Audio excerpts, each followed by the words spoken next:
Atenção! Começa agora uma teleaula de Física do ensino médio. Você vai assistir a teleaula de número 37. Bons estudos!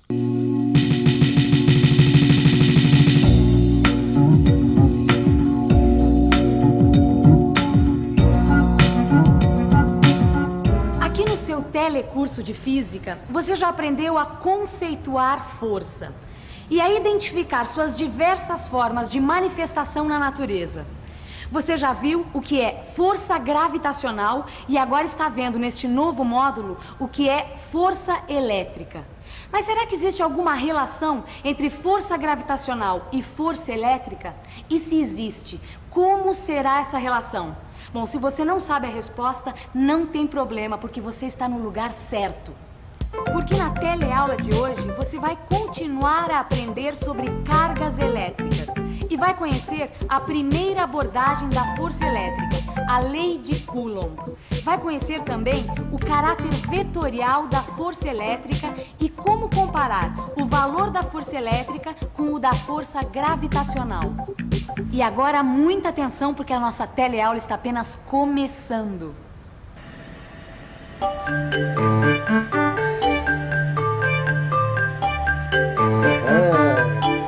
Olha só, Gil. Como é que fica grudadinho aí? Ô Vicente, a gente já viu isso, você não tá lembrado? Não. É a força eletrostática. As cargas do canudo fazem aparecer nessa madeira cargas contrárias.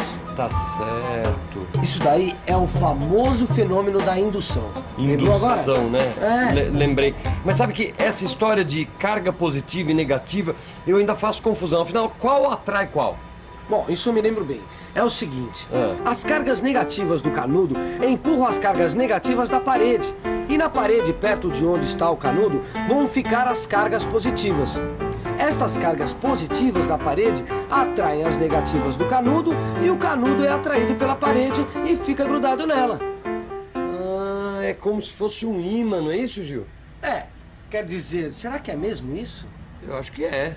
Rapaz, eu acho que agora você me pegou, viu? Um ímã? Olha, pensa bem. É como se fosse um ímã, mas na verdade não é um ímã. E nem a parede nem o canudo estão imantados. Eles estão eletrizados, o que é diferente. Todas essas forças, as forças elétricas, as forças magnéticas e a força gravitacional são parecidas, mas são forças diferentes. Bem, você constatou que só a parede está puxando. E como o canudo não pode entrar na parede, fica grudado nela, certo?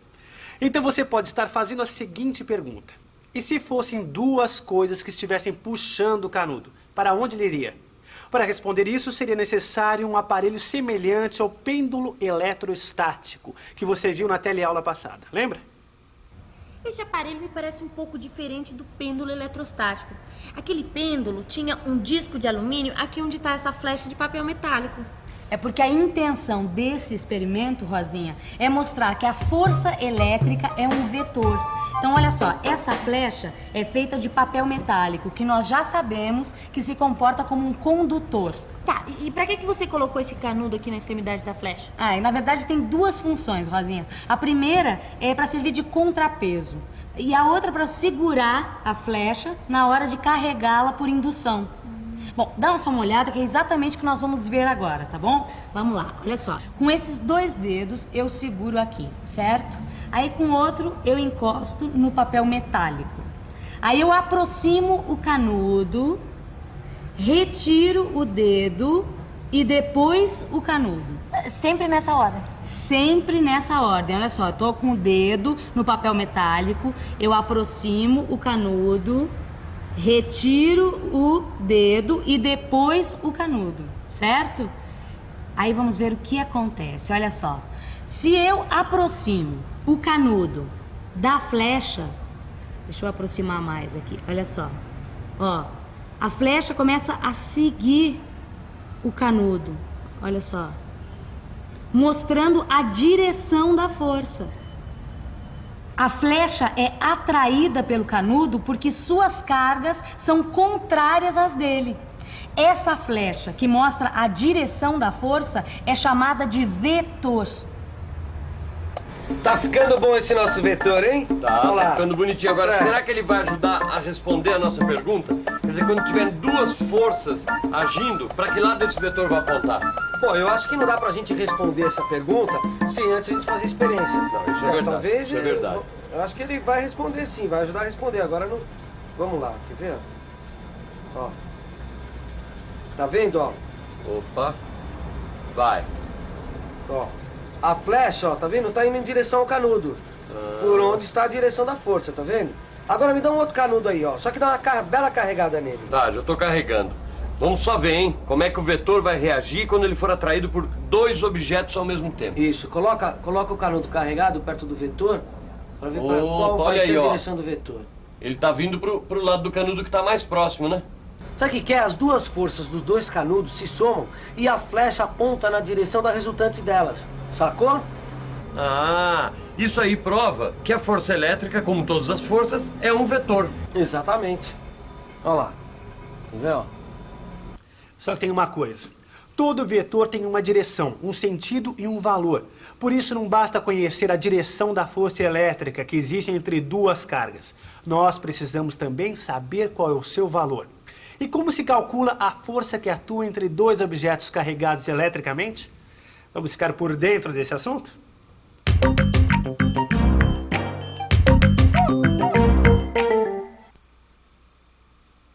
Quem descobriu como calcular a força que atua entre dois objetos carregados eletricamente foi Charles A. Coulomb, em 1784-1785. Ele mostrou que tanto as forças magnéticas como as forças elétricas variavam com o inverso do quadrado das distâncias, ou seja, elas obedecem às leis semelhantes às formuladas pela gravitação de Newton, que você já estudou. Para chegar às suas conclusões, Coulomb utilizou um aparelho com duas esferas carregadas positivamente. A esfera A é fixa, enquanto a esfera B está suspensa por um fio de quartzo. Coulomb notou que quando a esfera A se aproximava da esfera B, esta era repelida e exercia uma força que torcia o fio. Deste modo, Coulomb chegou à conclusão de que, se conhecesse o ângulo em que o fio girou, poderia calcular a força que estava sendo aplicada no fio e, portanto, a força existente entre as duas esferas. Maristela, mas afinal qual é a lei de Coulomb? Bom, primeiro vamos ver o seguinte, Rosinha. Se a gente carregar um pêndulo elétrico e aproximar um canudo dele, o que vai acontecer? O pêndulo vai ser repelido. Certo. E se a gente juntar a esse primeiro canudo um outro canudo carregado da mesma maneira, o que acontece? O pêndulo vai ser repelido com mais intensidade ainda. E isso acontece porque a força elétrica que existe entre dois corpos carregados eletricamente vai depender diretamente da quantidade de cargas de cada um deles. Quer dizer, quanto mais carga, maior será a força. Mas vamos ver ainda do que depende a força. Se a gente aproximar um canudo carregado de um pêndulo que também está carregado, vamos ver que quanto menor for a distância entre o pêndulo e o canudo, maior vai ser a força. Ou seja, a força depende inversamente do quadrado da distância. A força depende inversamente do quadrado da distância. Bom, o que isso quer dizer? Quer dizer que se a gente dividir a distância por 2, a força vai aumentar 4 vezes. Se a distância for dividida por 3, a força vai aumentar 9 vezes. Se a divisão for feita por 4, a força aumenta 16 vezes, e assim por diante. É por isso que se pode dizer que a força elétrica que existe entre dois corpos carregados eletricamente depende inversamente do quadrado da distância que separa esses dois corpos. Mas como você faz para medir a quantidade de cargas existentes num corpo? Bem, a unidade de quantidade de cargas é o Coulomb. E um Coulomb é uma carga muito grande. Por exemplo, durante uma tempestade, as cargas elétricas das nuvens que produzem aquelas imensas faíscas são da ordem de uns 20 coulombs. 20 coulombs? Puxa, eu achava que os raios deviam ter centenas deles. E para representar matematicamente a lei de Coulomb, será que é difícil? Bom, vamos supor que a gente tenha duas cargas elétricas. E vamos chamar essas cargas de Q1 e Q2. E vamos imaginar que essas duas cargas elétricas estão separadas por uma distância d. E a gente já viu que a força eletrostática ou elétrica depende do valor de Q1, do valor de Q2 e do inverso do quadrado da distância entre elas. Podemos escrever que o valor da força elétrica F é proporcional a essas grandezas, deste modo. Assim, nós estamos dizendo que existe proporcionalidade entre F e as outras grandezas. Esta relação pode ser lida também da seguinte maneira. A força elétrica ou eletrostática é proporcional aos valores das cargas e inversamente proporcional à distância entre elas. Essa relação vale para qualquer meio onde as cargas estejam.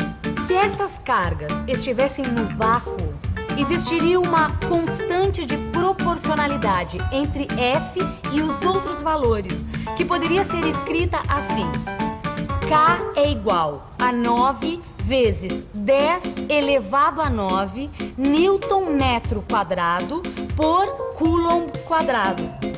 E agora estamos em condições de escrever a relação que nos permite calcular a força elétrica entre duas cargas quando elas estiverem no vácuo. Deste modo, F é igual a 9 vezes 10 elevado a 9 Q1 vezes Q2 sobre D ao quadrado. Este valor é aproximadamente o mesmo se as cargas estiverem no ar. Ah, rapaz, quando então a gente quiser calcular a força que existe entre duas cargas, é só aplicar a lei de Coulomb. Não é isso? E você notou uma coisa? Essa lei de Coulomb, ela é muito parecida, muito semelhante à lei da gravitação universal de Newton. É mesmo, rapaz? Eu não tô muito bem lembrado disso não, viu? Não é? Não. Mas você com certeza tá lembrado, ou não é? A força gravitacional Fg entre duas massas M maiúscula e M minúscula é dada por essa relação. Lembrando que o G, a constante da gravitação, tem esse valor aqui, olha. 6,67 vezes 10 a menos 11 Newton vezes metro ao quadrado dividido por quilograma ao quadrado. E repare que as unidades de G são parecidas com as de K, a constante de proporcionalidade da lei de Coulomb.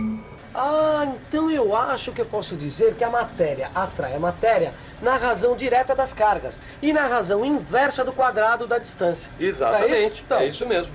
Então, será que eu posso dizer que a força elétrica é muito maior?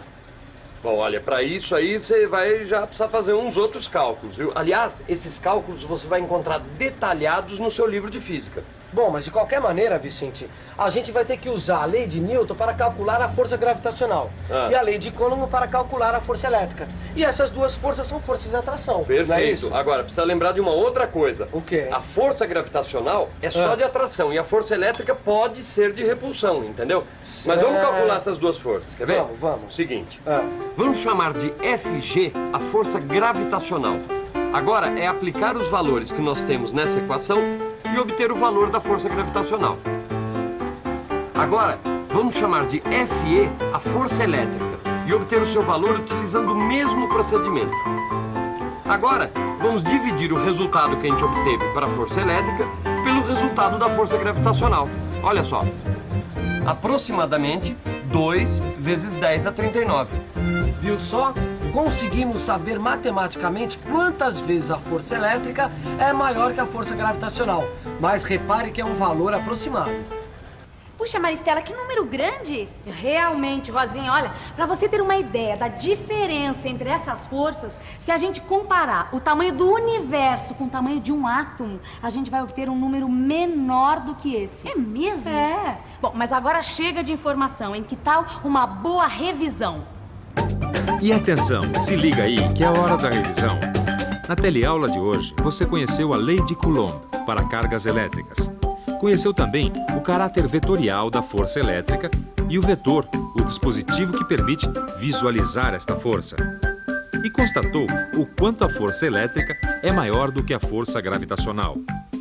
Bom, é sempre bom lembrar a importância de acompanhar a sua teleaula juntamente com o seu livro de física. Lá você vai encontrar a demonstração matemática das equações que você aprendeu aqui. Até a próxima. Até a próxima. Tchau. Tchau.